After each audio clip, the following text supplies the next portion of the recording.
ይሄ እንግዲህ ያው የብዙዎቻችን ጥያቄ ይመስለኛል። የበዓለ ትንሣኤው እርድ መቼ መሆን አለበት? በጣም ብዙ ሰው ያነሳዋል ይህን ጥያቄ። ስንት ሰዓት ነው የሚታረደው? በነገራችን ላይ በቅዱስ ሲኖዶስ በግልጽ ተደጋግሞ በተለይ በብፁዕ ቅዱስ አቡነ ጳውሎስ ዘመነ ፕትርክና ቅዱስ ሲኖዶስ መግለጫ ሁሉ ሰጥቷል። ያው እንዲህ አይነት ነገር ስለምንረሳ ነው። እርድ መታረድ ያለበት ከትንሣኤው በኋላ ነው። ከትንሣኤው በኋላ ማለት ሌሊት ነው ትንሣኤው ጌታ ተነሳ ተብሎ የሚታወጀው። ከዛ በኋላ ነው።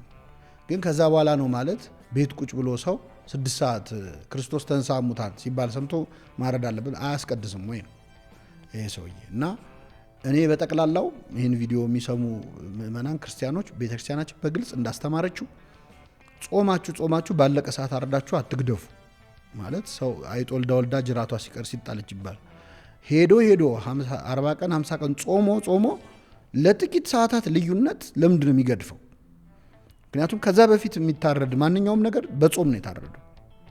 ስለዚህ ገድፏል እና አንሞት ለአንድ ቀን እስቲ አሁን እንደው አንሞት። በዛ ላይ ሌሊቱን ሙሉ ዶሮ ስንሰራ መከራ ስናይ ከምናደር ለምንድን ነው የማናስቀድሰው?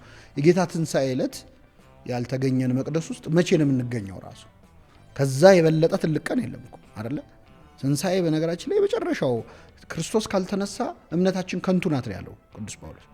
ስለዚህ ዶሮዎቹም ይደሩ እስቲ